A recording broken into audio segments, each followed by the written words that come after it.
Competitive ക്രാക്കറിൽ LPUPയുടെ batch സജീവമായിട്ട് തുടങ്ങിക്കഴിഞ്ഞു, നല്ല രീതിയിൽ മുമ്പോട്ട് പോയിക്കൊണ്ടിരിക്കുകയാണ്. അപ്പോൾ പുതിയ ബാച്ചിലേക്ക്, ഗുരു ബാച്ചിലേക്ക് ജോയിൻ ചെയ്യാൻ വേണ്ടി താല്പര്യമുള്ളവർ ഈ കാണുന്ന ബോർഡ് നമ്പറിലേക്ക് കോൺടാക്ട് ചെയ്യുക.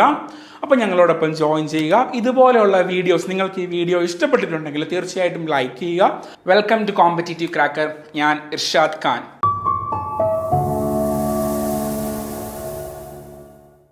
അപ്പം ഞാനിന്ന് വന്നിരിക്കുന്നത് പീരിയോഡിക് ടേബിൾ എന്ന് പറയുന്ന ഒരു ഭാഗം നമ്മുടെ LPUPക്കാരെങ്ങനെയാണ് പഠിക്കേണ്ടത് എന്നതിനെ സംബന്ധിച്ച് കുറച്ച് ഐഡിയ തരാൻ വേണ്ടിയാണ്. അപ്പം ഞാൻ ഐഡിയ നിങ്ങൾക്ക് തരുന്നത് എങ്ങനെയാണ്, ചോദ്യങ്ങളിൽ കൂടി തന്നെയാണ്. കുറച്ച് ക്വസ്റ്റ്യൻസ് ഞാൻ നിങ്ങളെ പരിചയപ്പെടുത്താം. ആ ക്വസ്റ്റ്യനൊക്കെ നിങ്ങൾക്ക് ഉത്തരം അറിയാവോ എന്ന് എന്ത് ചെയ്യണം, ഇതിൻ്റെ അടിയിൽ കമൻറ്റ് ചെയ്യണം കേട്ടോ. അപ്പം നമ്മുടെ LPUP അടുത്ത 2027 LPUP എഴുതാൻ പോകുന്ന എൻ്റെ കുട്ടികളോടാണ് ഞാൻ സംസാരിക്കാൻ വേണ്ടി പോകുന്നത്. അപ്പോൾ നമുക്ക് നോക്കാം. ആദ്യത്തെ ഒരു ടോപ്പിക് നോക്കിക്കേ, ഒരു ക്വസ്റ്റ്യൻ നോക്കിക്കേ. ഏത് ഐസോ ഇലക്ട്രോണിക് അയോണിനാണ് ഏറ്റവും വലിയ അയോണിക് വലിപ്പമുള്ളതെന്നാണ് ചോദ്യം. അപ്പം ഐസോ ഇലക്ട്രോണിക് എന്ന് പറയുമ്പം ചിലരൊക്കെ കേട്ടിട്ടുണ്ടാവും, ചിലരൊന്നും കേട്ടിട്ടില്ല. ഒരേ നമ്പർ ഓഫ് ഇലക്ട്രോൺ ഉള്ള സ്പീഷ്യസുകളെയാണ് നമ്മൾ എന്ത് പറയുന്നത്, ഐസോ ഇലക്ട്രോണിക് സ്പീഷ്യസ് എന്ന് പറയുന്നത്. അപ്പം നിങ്ങൾക്കൊരു ചെറിയ സംശയം വരും ഏതൊക്കെയാണെന്ന് വരും. ഞാൻ കാണിച്ചു തരാം. അലൂമിനിയത്തിന് എത്രയാണ്? 13 ഇലക്ട്രോൺ ആണ് ഉള്ളത് അല്ലേ? 13 ആണ് ആറ്റോമിക് നമ്പർ. അപ്പം Al3+ ആക്കി കഴിഞ്ഞാൽ, Al3+ ആക്കി കഴിഞ്ഞാൽ എന്താണ്, ഇവിടെ 10 ഇലക്ട്രോണേ ഉള്ളൂ. ഓക്കെ, 10 ഇലക്ട്രോണേ ഉള്ളൂ. ഇനി സോഡിയത്തിന് എത്രയാണ്? 11 എണ്ണമാണ് അല്ലെ? 2, 8, 1. ഇപ്പൊ ഇത് Na+ ആയി കഴിഞ്ഞാലോ, ഇത് Na+ ആയി കഴിഞ്ഞാൽ എന്ത് സംഭവിക്കും? ഇവിടെയും 10 ഇലക്ട്രോണേ ഉള്ളൂ. അപ്പൊ ഇങ്ങനെ ഇലക്ട്രോണുകളെ നഷ്ടപ്പെടുത്തിയോ അല്ലെങ്കിൽ സ്വീകരിച്ചോ എന്ത് ചെയ്യും, അയോണുകൾ എന്ത് ചെയ്യും, ഒരേപോലെ ഇലക്ട്രോണുകൾ ഉള്ളവയായിട്ട് മാറും. അതിനെയാണ് നമ്മൾ ഐസോ ഇലക്ട്രോണിക് സ്പീഷ്യസ് എന്ന് പറഞ്ഞാൽ. അത് അയോണുകളാകണം എന്ന് തന്നെയില്ല.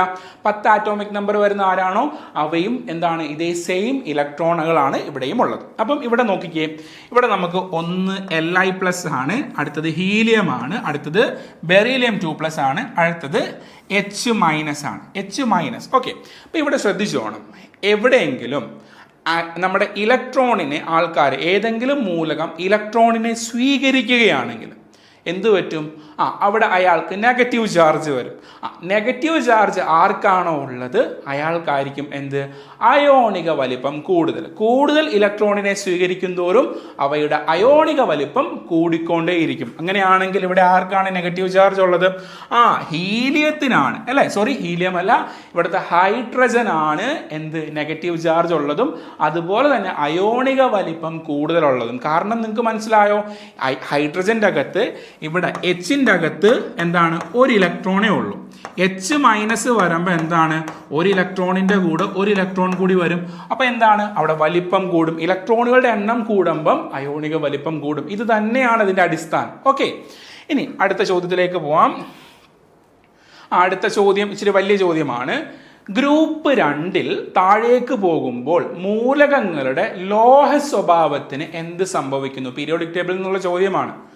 ഗ്രൂപ്പ് 2 താഴേക്ക് പോകുമ്പോൾ മൂലകങ്ങളുടെ ലോഹ സ്വഭാവത്തിന് എന്ത് സംഭവിക്കുന്നു എന്നാണ് ചോദ്യം. അപ്പൊ നമുക്ക് ഓപ്ഷൻ എ, വർദ്ധിച്ചു വരുന്ന അയണൈസേഷൻ എൻതാൽപ്പി കാരണം എന്ത് സംഭവിക്കുന്നു? കുറയുന്നു എന്നാണ് ഓപ്ഷൻ എയിൽ പറയുന്നത്.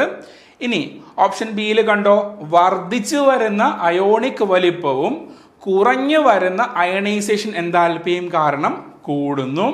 ഇനി ഓപ്ഷൻ സിയിൽ എല്ലാ മൂലകങ്ങളും ലോഹങ്ങളായതിനാൽ സ്ഥിരമായി നിലനിൽക്കുന്നു. ഓപ്ഷൻ ഡിയിൽ ഡയഗണൽ ബന്ധം കാരണം കൂടുന്നു. ഇത്രയുമാണ് ഓപ്ഷനിലുള്ളത്. അപ്പൊ നിങ്ങൾക്ക് അറിയാം എവിടെ നിന്നാണ് ഈ ചോദ്യം വന്നേക്കുന്ന അറിയാം. പീരിയോഡിക് നിയമങ്ങൾ എന്ന് പറയുന്ന ഒരു ഭാഗമുണ്ട് അല്ലെ? നമുക്കറിയാം ഗ്രൂപ്പിൽ നിന്ന് താഴേക്ക് വരും തോറും എന്ത് സംഭവിക്കും? അവിടെ ലോഹീയത അല്ലെങ്കിൽ ലോഹ സ്വഭാവം കൂടും എന്നറിയാം. അതുപോലെ തന്നെ ഇലക്ട്രോണിനെ എളുപ്പത്തിൽ വിട്ടുകൊടുക്കുന്നു എന്നും അറിയാം. അപ്പൊ ഇലക്ട്രോണിനെ എളുപ്പത്തിൽ വിട്ടുകൊടുക്കാൻ സാധിച്ചു കഴിഞ്ഞാൽ അവിടെ അയണൈസേഷൻ എനർജിക്ക് എന്ത് സംഭവിക്കും? അയണൈസേഷൻ എനർജി കുറയുകയല്ലേ ചെയ്യുക. അപ്പൊ നോക്കിക്കേ, വർദ്ധിച്ചു വരുന്ന അയോണിക് വലിപ്പം അല്ലെ, താഴോട്ട് വരുംതോറും വലിപ്പം കൂടി വരും. കുറഞ്ഞു വരുന്ന അയണൈസേഷൻ എൻതാൽപ്പി വലിപ്പം കൂടുമ്പോൾ എന്താണ് ഇലക്ട്രോണിനെ പെട്ടെന്ന് വിട്ടുകൊടുക്കാം. അപ്പോൾ അവിടെ അയണൈസേഷൻ എൻതാൽപ്പി കുറവായിരിക്കും. അങ്ങനെ വരുന്നത് കൊണ്ട് എന്ത് സംഭവിക്കും? അവിടെ ലോഹ സ്വഭാവം കൂടുകയാണ് ചെയ്യുന്നത്. മറ്റൊരു ചോദ്യം കണ്ടല്ലോ. ആദ്യം നമ്മളൊരു കൈൻഡ് ഓഫ് ചോദ്യം കണ്ടു. ഇവിടെ സ്റ്റേറ്റ്മെന്റ് വൈസിൽ ചോദ്യം വന്നപ്പം കുറച്ച് നമ്മൾ പോലും കൺഫ്യൂഷൻ വന്നു അല്ലെ. നമുക്ക് കൺഫ്യൂഷൻ വന്നു. എന്തുകൊണ്ടാണ്? എയും ബിയും തമ്മിൽ ഒരുപാട് സാമ്യതകളുണ്ട്. അതുകൊണ്ടാണ് ആ കൺഫ്യൂഷൻ വന്നത്. അപ്പം നമ്മൾ എന്ത് ചെയ്യണം? നമ്മൾ വ്യക്തമായിട്ട് മനസ്സിലാക്കി തന്നെ എന്ത് ചെയ്യണം? നമ്മൾ സയൻസിന്റെ ഭാഗത്തു നിന്നുള്ള പോർഷൻസ് എല്ലാം പഠിക്കണം. ഇനി നമുക്ക് അടുത്ത ചോദ്യത്തിലേക്ക് നോക്കാം. അടുത്ത ചോദ്യം നോക്കിക്കേ. ഇവിടെ ആർഗൺ ആറ്റവുമായി ഐസോ ഇലക്ട്രോണിക് ആയ സ്പീഷ്യസ് ഏതാണെന്നാണ് ചോദ്യം. അപ്പം ആർഗണിന്റെ ആറ്റോമിക് നമ്പർ 18 ആണ്. അപ്പൊ 18 ഇലക്ട്രോൺ ആണ് ആർഗണിന്റെ അകത്ത് ഉള്ളത്. ഇനി ഇവിടെ ആദ്യം കാൽഷ്യം ഉണ്ട്. കാൽഷ്യത്തിന്റെ എത്രയാണ്? കാൽഷ്യത്തിൻ്റെത് 20 ആണ് അല്ലെ. കാൽഷ്യത്തിൻ്റെത് 20 ആണ്. Ca+ ആകുമ്പം, കാൽഷ്യം പ്ലസ് ആകുമ്പോൾ അത് എത്രയായിട്ട് മാറുന്നു? 19 ആയിട്ട് മാറുന്നു. അപ്പം കാൽഷ്യം അല്ല. ഇനി അടുത്തത് നമുക്ക് ക്ലോറിൻ ചെയ്യാം. ക്ലോറിൻ എത്രയാണ് വരുന്നത്? ക്ലോറിൻ വരുന്നത് 17 ആണ് വരുന്നത്. ഇനി അടുത്തത് എന്താണ്? പൊട്ടാസ്യം. പൊട്ടാസ്യത്തിന്റെ എത്രയാണ് വരുന്നത്? പൊട്ടാസ്യത്തിന്റെ നമുക്ക് വരുന്നത് എത്ര വരും? 19 ആണ് പൊട്ടാസ്യത്തിന്റെ വരുന്നത്. അപ്പൊ പൊട്ടാസ്യത്തിന്റെ 19 വരുമ്പം എത്ര വരും? 2+ ആണ്. അപ്പം K2+ എന്നുള്ളത് എത്ര വരും? 17 വരും അല്ലേ. അപ്പം ക്ലോറിനും K2+ എന്താണ്? ഐസോ ഇലക്ട്രോണിക് ആണ്. ഒരേ നമ്പർ ഓഫ് ഇലക്ട്രോൺ ആണ് അതിൻ്റെ അകത്ത് ഉള്ളത്. ഇനി നമുക്ക് സൾഫർ നോക്കാം. ഇവിടെ ശ്രദ്ധിച്ചോണം, സൾഫർ 2- ആണ്. സൾഫർ 2- എന്ന് പറഞ്ഞാൽ സൾഫർ അവിടെ 2 ഇലക്ട്രോണിനെ സ്വീകരിച്ചു എന്നാണ് പറയുന്നത്. അപ്പൊ നമുക്ക് നോക്കാം. അതുപോലെ തന്നെ സൾഫറിന്റെ ആറ്റോമിക് നമ്പർ 16 ആണ്. അപ്പം 16ന്റെ കൂടെ 2 ഇലക്ട്രോണിനെ സ്വീകരിക്കുമ്പോൾ നമുക്ക് 18 കിട്ടും. അപ്പം ആർഗണിന്റെ 18ഉം ഇവിടെ S2 സൾഫർ 2- 18 ആണ്. അപ്പൊ ആൻസർ വരുന്നത് എന്താണ്? ഓപ്ഷൻ ബിയിലുള്ള സൾഫർ ആണ്. ഈ ചോദ്യം നിങ്ങൾക്ക് അറിയാമായിരുന്നു? ഇതിന്റെ ഉത്തരം കണ്ടുപിടിക്കേണ്ട രീതി നിങ്ങൾക്ക് അറിയാമായിരുന്നോ? ഒന്ന് കമന്റ് ചെയ്യണേ. ഓക്കെ, ഇനി അടുത്ത ചോദ്യം. താഴെ കൊടുക്കുന്ന കാറ്റയോണുകളിൽ ഏതിനാണ് Al3+ അയോണിക വലിപ്പത്തോട് ഏറ്റവും അധികം സാമ്യതയുള്ളത്? ഞാനിത് ആദ്യം തന്നെ ഉദാഹരണമായിട്ട് പറഞ്ഞതാണ് അല്ലെ. അലൂമിനിയത്തിന്റെ ആറ്റോമിക് നമ്പർ 13 ആണ്. അത് Al3+ ആയിട്ട് മാറുമ്പം അത് 10 ആകും. ഈ 10നോട് സാമ്യമുള്ളത് ആർക്കാണെന്നാണ് ചോദിച്ചിരിക്കുന്നത്. ഡെഫിനറ്റ്ലി നമുക്ക് പറയാൻ വേണ്ടി പറ്റും സോഡിയം ആണ്. കാരണം സോഡിയം 11 ആണ് അല്ലെ. സോഡിയം 11 ആണ്. അത് Na+ ആയി കഴിയുമ്പം ഒരു ഇലക്ട്രോണിനെ അവിടെ നിന്ന് കൊടുക്കും. അപ്പൊ എന്താണ്? 10 വന്നു. അപ്പം ഈ 10ഉം Al3+ഉം Na+ എന്താണ്? ഒരേപോലെ ഇലക്ട്രോണുകൾ ഉള്ളതാണ്. അപ്പൊ എന്താണ്? അവിടെ ഒരേ വലിപ്പമായിരിക്കും. ഒരേ വലിപ്പം നമുക്ക് എക്സാക്ട്ലി പറയാൻ പറ്റത്തില്ല. രണ്ടിന്റെയും വലിപ്പത്തിൽ ഒരുപാട് സാമ്യതകളുണ്ട്. അപ്പൊ ചോദ്യം തന്നെ നോക്കിക്കേ. ഏറ്റവും അധികം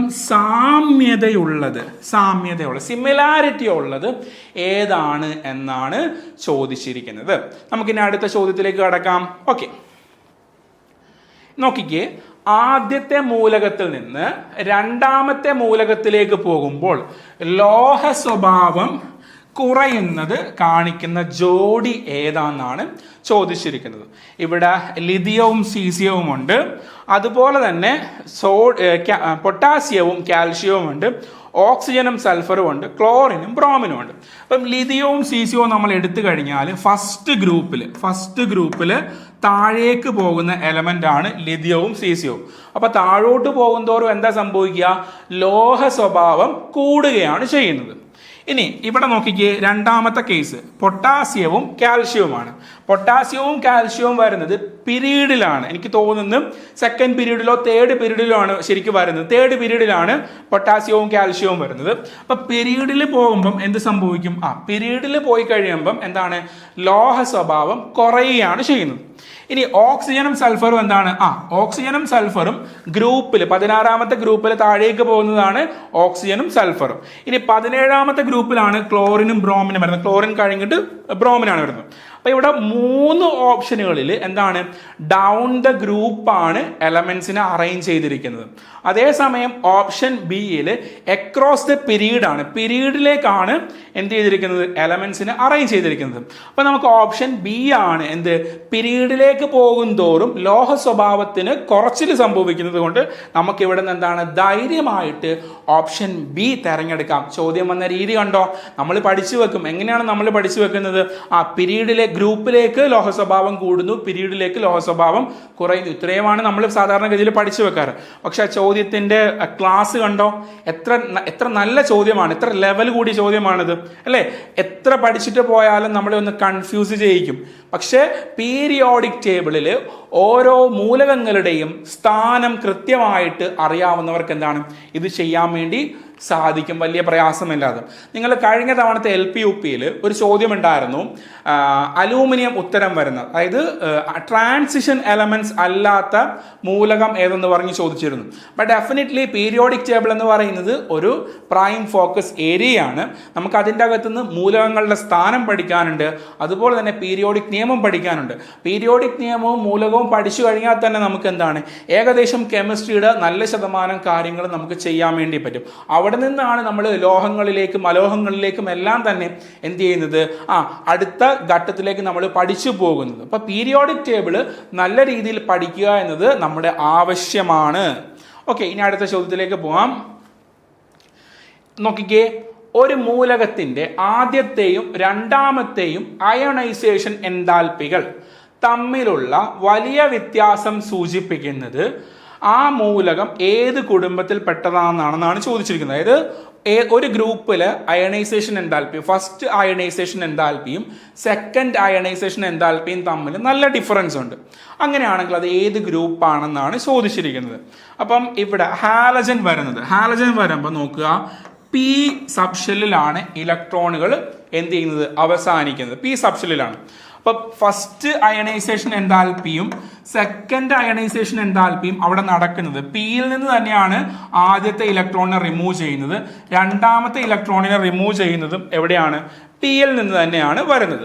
ഇനി ഉത്കൃഷ്ടവാതകങ്ങളെ സംബന്ധിച്ച് നമ്മൾ പറയുകയാണെങ്കിൽ നമ്മൾ സാധാരണഗതിയിൽ പഠിച്ചു വെച്ചിരിക്കുന്നത് എന്താണ്, അവിടെ പോസിബിൾ അല്ല എന്ന രീതിയിൽ തന്നെയാണ്.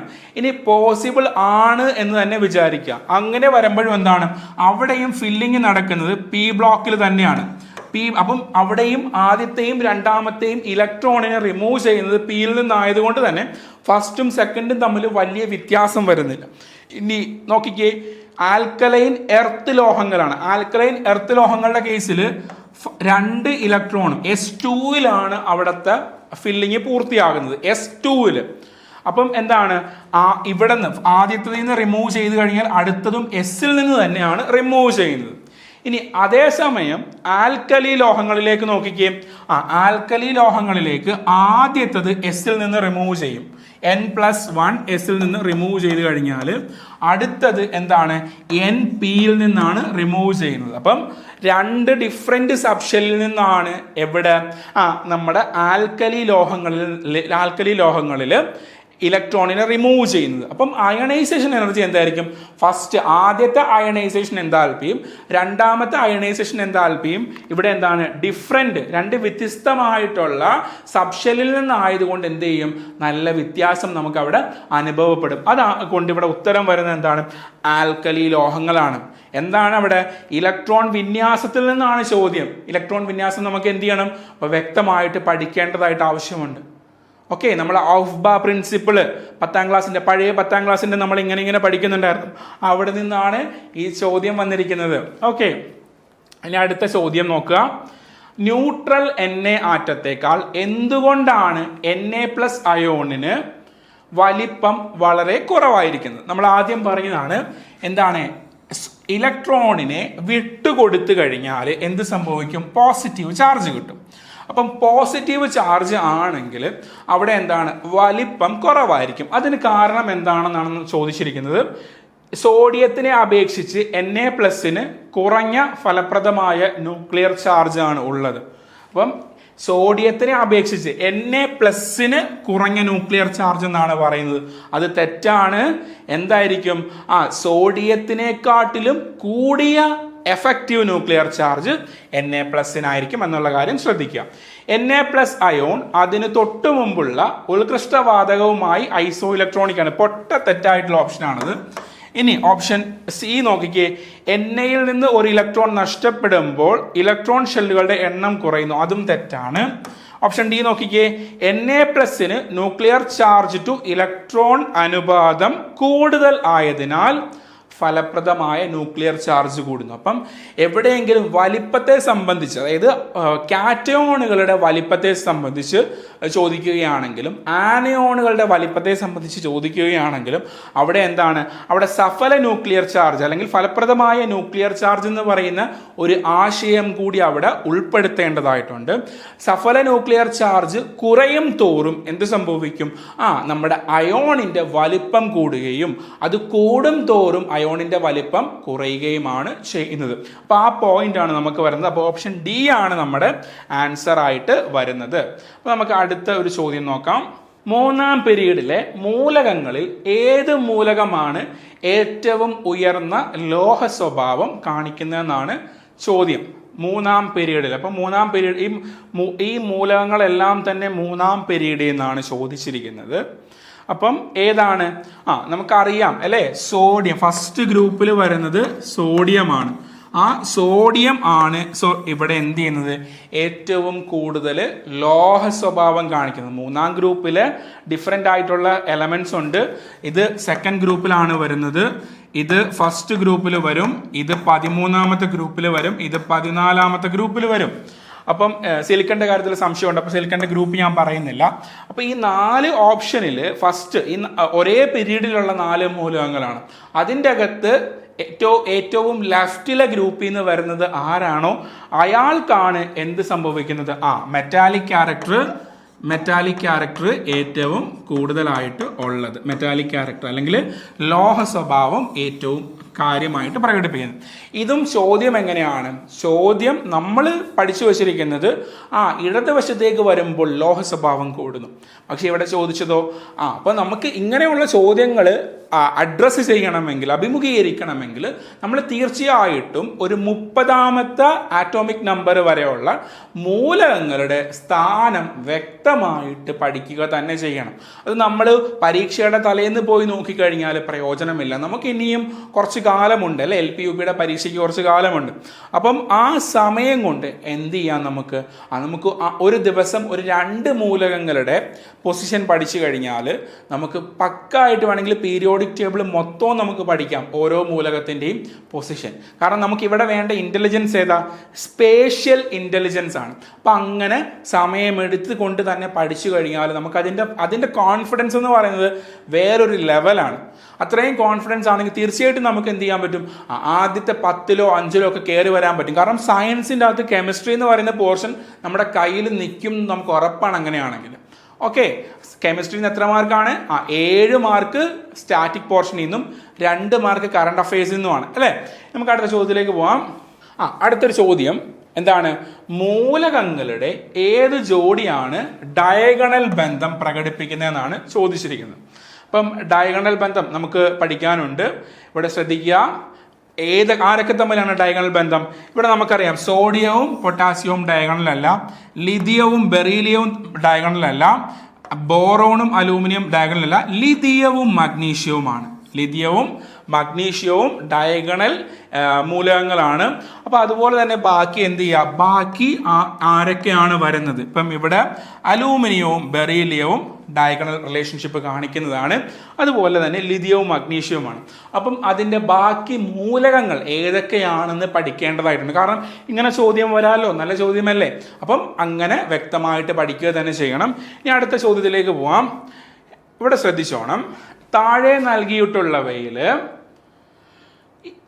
ഈ ഐസോ ഇലക്ട്രോണിക് സ്പീഷീസുകളുടെ അയോണിക് വലിപ്പം വർദ്ധിച്ചു വരുന്ന ശരിയായ ക്രമം എന്താ? അയോണിക വലിപ്പം വർദ്ധിച്ചു വരുന്ന ശരിയായ ക്രമം എഴുതാൻ വേണ്ടിയാണ് ചോദിച്ചിരിക്കുന്നത്. അപ്പം നമ്മൾ ആദ്യമേ പറഞ്ഞിരുന്നു, എന്ത് പറഞ്ഞിരുന്നു? ഈ ഒരു ഐഡിയ വേണം. കാറ്റയോൺ എന്ന് പറഞ്ഞാൽ പോസിറ്റീവ് ചാർജ് ഉള്ളതിനെയാണ് കാറ്റയോൺ എന്ന് പറയുന്നത്. അപ്പൊ കാറ്റയോണിന് എന്താണ്? വലിപ്പം കുറവാണ് ആനയോണിനെക്കാട്ടിലും. ആനയോൺ എന്ന് പറയുന്നത് നെഗറ്റീവ് ചാർജ് ഉള്ളതിനെയാണ് നമ്മൾ ആനയോൺ എന്ന് പറയുന്നത്. അപ്പൊ കാറ്റയോണിന് ആനയോണിനെക്കാട്ടിലും വലിപ്പം കുറവാണ് എന്നുള്ള ഒരു ഐഡിയ നമുക്ക് വേണം. അപ്പൊ നോക്കിക്കേ, ഇവിടെ നോക്കിക്കേ, ഇവിടെ കാണിച്ചിരിക്കുന്നത് എങ്ങനെയാണ്? ഓപ്ഷൻ ബിയിൽ കാണിച്ചിരിക്കുന്നത് ആനയോൺ ചെറുതായിട്ടാണ്. ആനയോൺ ചെറുതായിട്ടാണ് ഓപ്ഷൻ ബിയിൽ കാണിച്ചിരിക്കുന്നത്. സിമിലർലി ഓപ്ഷൻ ഡിയിലും ആനയോൺ ചെറുതായിട്ടാണ് കാണിച്ചിരിക്കുന്നത്. അപ്പൊ നമുക്ക് അങ്ങനെ തന്നെ എന്ത് ചെയ്യാം? രണ്ട് ഓപ്ഷൻ അപ്പം നമുക്ക് വെട്ടിക്കളയാം. അത് രണ്ടും വരത്തില്ല. അപ്പം അത് രണ്ടും നമ്മൾ വെട്ടി. ഇനി നോക്കുക, അടുത്തത് കാറ്റയോണിന്റെ കേസിൽ തന്നെ നോക്കാം. കാറ്റയോണിന്റെ കേസിൽ ശ്രദ്ധിക്കുക, ആർക്കാണോ കൂടുതൽ ചാർജ് ഉള്ളത് ആരാണോ കൂടുതൽ ചാർജ് ഉള്ള ആള് എന്ത് ചെയ്യും? അയാൾക്കാണ് വലിപ്പക്കുറവ്. കൂടുതൽ ചാർജ് ഉള്ള ആൾക്ക് വലിപ്പക്കുറവാണ്. അങ്ങനെ നമുക്ക് അടുത്ത ഓപ്ഷനിലേക്ക് പോവാം. അങ്ങനെ അടുത്ത എലിമിനേഷനിലേക്ക് പോവാം. ഇവിടെ നോക്കിക്കേ, ഇവിടെ കൂടുതൽ കാറ്റയോണിൽ കൂടുതൽ ചാർജ് ഉള്ളത് 2+ ആണ്, Ca2+ ആണ്. ഇവിടെ K+നാണ്. അപ്പൊ അവിടെ ഒറ്റ ചാർജേ ഉള്ളൂ. അപ്പം ഞാൻ പറഞ്ഞു, കൂടുതൽ ചാർജ് ആർക്കാണോ? 2+ ആണോ 1+ ആണോ വലുത്? 2+ ആണ് അല്ലെ കൂടുതൽ ചാർജ്. അപ്പൊ കൂടുതൽ ചാർജ് ഉള്ള ആളായിരിക്കും വലിപ്പക്കുറവ് എന്ന് പറഞ്ഞാൽ ഏറ്റവും ചെറുതെന്ന് പറയുന്നത്. അപ്പം ഇതും നമ്മൾ വെട്ടിക്കളഞ്ഞു. അപ്പൊ ഇവിടെ 3 ബിയും ഡിയും വെട്ടിക്കളഞ്ഞു. അപ്പം ഓപ്ഷൻ എ ആണ് വരുന്നത്. ഇനി ഇവിടെ മറ്റൊരു കാര്യം കൂടി ശ്രദ്ധിച്ചോണം. ഏറ്റവും കൂടുതൽ കാറ്റയോണിൽ ഏറ്റവും കൂടുതൽ ചാർജ് ഉള്ള ആളാണ് ഏറ്റവും ചെറുതെന്ന് പറഞ്ഞു, അല്ലെങ്കിൽ ഏറ്റവും വലിപ്പം കുറവെന്ന് പറഞ്ഞു. അങ്ങനെ എന്ത് ചെയ്യും? അതങ്ങോട്ട് ഓർഡർ ആയിട്ട് പോവുകയാണ് ചെയ്യുന്നത്. ഇനി സിമിലർലി ആനയോണിലേക്ക് വാം. ആനയോണിൽ നോക്കിക്കേ, വലിപ്പം ഏറ്റവും കൂടുതൽ ചാർജ് ഉള്ള ആരാണോ അയാൾക്കാണ് വലിപ്പം കൂടുതൽ എന്ന് പറയുന്നത്. ഇതിന്റെ ഐഡിയ ഇത്രയേ ഉള്ളൂ. കൂടുതൽ ഇലക്ട്രോൺ ആരാണോ കൈവെക്കുന്നത് അയാൾക്ക് എന്ത് സംഭവിക്കും? അയാൾക്ക് വലിപ്പം കൂടുതലാണ് എന്നുള്ള കാര്യം ശ്രദ്ധിക്കുക. അപ്പൊ ഇത്രയുമാണ് നമുക്ക് ഇന്ന് പഠിക്കാനായിട്ടുണ്ടായിരുന്നത്. അപ്പം ഇങ്ങനെയാണോ നിങ്ങൾ പീരിയോഡിക് ടേബിൾ ഒക്കെ പഠിച്ചു കഴിഞ്ഞോ? ഇങ്ങനെയുള്ള ചോദ്യങ്ങൾക്കൊക്കെ നിങ്ങൾക്ക് ഉത്തരം എഴുതാൻ സാധിക്കുന്നുണ്ടോ? ഒന്ന് കമന്റ് ചെയ്യണം. അതുപോലെ തന്നെ ഇനി നിങ്ങൾക്ക് ഏത് ടോപ്പിക്കാണ് എങ്ങനെയാണ് പഠിക്കേണ്ടതെന്ന് ഐഡിയ കിട്ടുന്നില്ലെങ്കിൽ അതൊന്ന് കമന്റ് ചെയ്യാം. അപ്പം മറ്റൊരു വീഡിയോയിൽ നമുക്ക് അങ്ങനെ ഏറ്റവും കൂടുതൽ കമന്റ് വരുന്ന ആ ടോപ്പിക്ക് തന്നെ നമുക്ക് ഡിസ്കസ് ചെയ്യാം. അപ്പം നമുക്ക് ഞങ്ങളോടൊപ്പം നമുക്കിവിടെ കോമ്പറ്റേറ്റീവ് ക്രാക്കറിൽ LPUPയുടെ ബാച്ച് സജീവമായിട്ട് തുടങ്ങിക്കഴിഞ്ഞു. നല്ല രീതിയിൽ മുമ്പോട്ട് പോയിക്കൊണ്ടിരിക്കുകയാണ്. അപ്പോൾ പുതിയ ബാച്ചിലേക്ക്, ഗുരു ബാച്ചിലേക്ക് ജോയിൻ ചെയ്യാൻ വേണ്ടി താല്പര്യമുള്ളവർ ഈ കാണുന്ന ബോർഡ് നമ്പറിലേക്ക് കോൺടാക്ട് ചെയ്യുക. അപ്പോൾ ഞങ്ങളോടൊപ്പം ജോയിൻ ചെയ്യുക. ഇതുപോലെയുള്ള വീഡിയോസ്, നിങ്ങൾക്ക് ഈ വീഡിയോ ഇഷ്ടപ്പെട്ടിട്ടുണ്ടെങ്കിൽ തീർച്ചയായിട്ടും ലൈക്ക് ചെയ്യുക. അതുപോലെ തന്നെ നിങ്ങൾക്കിത് ഉപകാരപ്പെടും എന്ന് തോന്നുന്നുണ്ടെങ്കിൽ നിങ്ങൾക്കോ നിങ്ങളുടെ സുഹൃത്തിനോ അതുപോലെ തന്നെ സഹോദരിമാർക്കോ BEd TTCയോ അല്ലെങ്കിൽ PSC എക്സാമിനൊക്കെ പ്രിപ്പയർ ചെയ്യുന്ന സഹോദരിമാർക്കോ ഒക്കെ ഉപകാരപ്പെടും എന്ന് തോന്നുന്നുണ്ടെങ്കിൽ അവരിലേക്ക് ഇത് ഷെയർ ചെയ്ത് എത്തിക്കണം. അപ്പം നമുക്ക് മറ്റൊരു വീഡിയോയുമായിട്ട് വീണ്ടും കാണാം. നമസ്കാരം.